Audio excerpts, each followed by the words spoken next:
Pag-usapan naman natin ngayon ang reaksyon ni Senate President Chis Escudero doon sa pahayag ni Congresswoman Stella Kimbo na pag-aamin na meron ngang blank items sa BICAM report.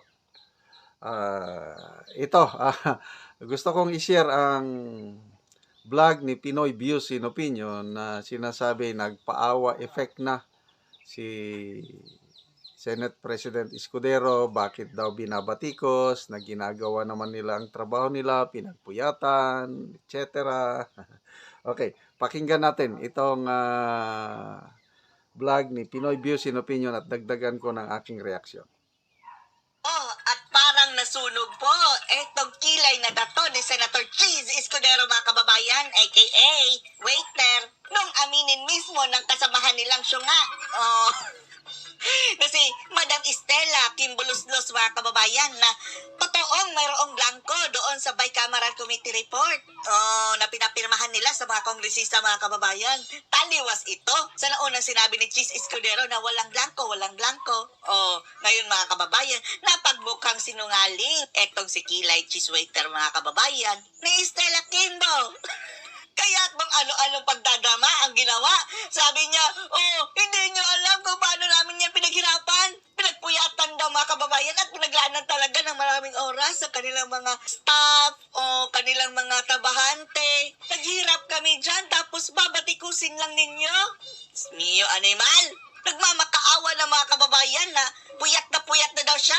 Nagsunog na daw siya ng kilay sa paggawa niyan, tapos babatikusin lang na kung sino-sino. Yan na. Maganda naman yung reaksyon ni Senate President Escudero sa kaso na naisampa sa Supreme Court. It's a welcome opportunity daw.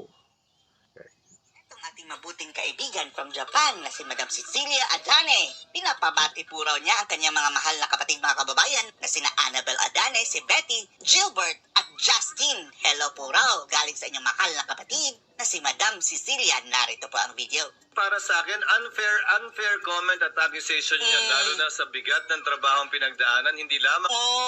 Mabigat ang trabaho namin, ha? Dati-rati, mga kababayan, ang kanyang depensa, walang blanco dyan. Lahat tama, kumpleto. Ngayon, mga kababayan, ang depensa niya, mabigat ang aming trabaho dyan.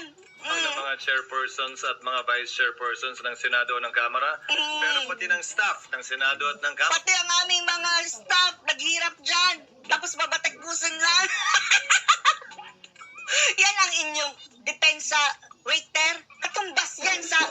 yung ginawa niyong fill in the blanks Malaki ang chance, mga kababayan, na magagamit talaga yan sa paglagay ng insertion. I-jack out nyo ang amount na hindi dumadaan sa mga mapanuring mata ng mga kasamahan ninyong senador at kongresista. Kung walang anomalya, dapat inilagay nyo dyan yung totoong figure, mga kababayan. Para sa akin, mas hudi. Hindi ka tinatanong. O simbolo yan kung gaano nakainit ang politika sa ating bansa. So, ganun na lang.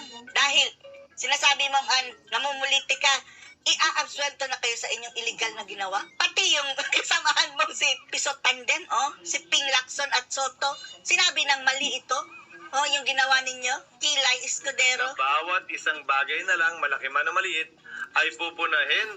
Dapat lang, kahit piso pa yan. Jeez, sa ngalan na hindi nyo pera yan, dapat dadaan yan sa tamang proseso. Pinag-uusapan dito, mga kababayan, billions and billions of pesos. Tapos nagagalit, mga kababayan, kung may magre-reklamo, sasabihin, malaki na daw ang hirap nila niyan. Kahit pa magsunog ka ng kilay, mauubos yung 3 kilay mo, masusunog sa pagtatrabaho. Dapat lang trabaho nyo yan billions ang kayo. Tiba-tiba kayo sa sweldo. Ang dami nyo pang bakasyon, tapos yan lang ang trabaho nila, mga kababayan, ang mag-ayos ng budget. Hindi pa magawa. Tama. Sila na nga sumablay. Sila pa ang may ganang magalit at magreklamo. Dalhin sa korte, reklamuhan at ipe-preskon. Bakit? Takot ka ma-preskon? Yan naman talaga dapat. Senado nga ba ang dapat mong puntahan, Cheese? Sinong nag-make up sa'yo? Si Heart Evangelista? Mukhang galing kang punerarya. Di ba kaya, mga kababayan, ano bang negosyo nito? Balita natin, mga kababayan, mayroon itong negosyong bakery. Dahil tiba-tiba sa arena, mga kababayan overflowing supply of flour. Sa harina. Ando na lahat sa mukha niya. kiputi. Pero bahagi yan ng sistema natin ng demokrasya sa ating bansa. Oo. So bakit ka nagrereklamo? Nagalit ba kababayan na may umalma tapos sasabihin din na, sige, karapatan nyo naman yan. Hayaan mo ang korte. Ungas. Hindi yan dapat kinakatakutan. Hindi kinakatakutan tapos alarma na sila mga kababayan. Tapos, ano na yung sabi mong walang blanco? Sinungaling ka, cheese. Oh? Si Kimbo na mismo ang nagkumpirma. Hindi yan dapat tinatakbuhan palayo. Balita namin, isa sa mga kasamahan mo, wala na dyan. Nasaan na si... Yun pala hindi dapat tinatakbuhan, hindi dapat kinakatakutan. Tama yun. Kaya, hintayin na lang natin ang proseso sa korte. Yun nga ang challenge ninyo na magsampa ng kaso, yun, isinampa na. Hintayin nyo na lang. So, kung sinasabi nyong unfair, karapatan nyo yun na unfair. Ang issue is may blanco. Ang tanong, sino ang nag-fill in the blanks? Sabi ni Congresswoman Stella Kimbo na pwede daw yun, trabaho yun ng technical staff. Si ex-Senate President Tito Soto nagsabi na mali yan. Hindi ganyan. Hindi pwede, hindi authorized ang mga technical staff na mag-fill in the blanks. Dapat ibalik sa plenary. Diba? Very clear. Yung pahayag ni Senator Soto. Ganon din si ex-Senator Panfilo Lacson. Nakikita niya may mali. Kaya dapat ipakita yung BICAM, yung BICAM report, i-compare doon sa enrolled bill. Yon ang dalawang busisahin para makita sino yung nag-fill in the blanks. So, ngayon, nakasalang na sa korte ang kaso, hintayin na lang natin ang aksyon ng kagalang-galang na Korte Suprema. Ako, mataas pa rin ang respeto, tingin ko, sa Korte Suprema na gagawin nila ang trabaho nila para once and for all ma-clear itong issue. Legal ba? Constitutional ba ang 2025 budget na ang pinagbasihan ay ang isang BICAM report na maraming blanco na magicians yung nag-fill in the blanks. Okay, mga kaibigan, salamat sa inyong suporta sa channel na ito. Ang ating income ay nagagamit natin pagtulong sa nangangailangang tribo ng Talandig sa Bukidnon.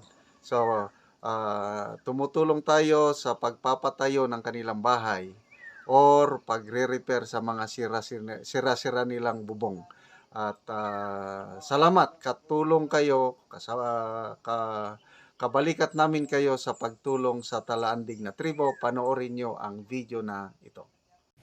Ang balay ni nanay ug ni tatay nga kuan na gid sila, nagsulod na sila sa ilang balay ug kini ang ilang kuan, ang ilang dingding kay trapal mo ni ilang gikapuy-an o sila nagantos in town nga walay salog sa ilang dingding o nagpasalamat sila nga adunay nakabisita nga nakita sila nga nag kuan in town, nagpuyo sila sa balay nga gamay pagyud kaayo.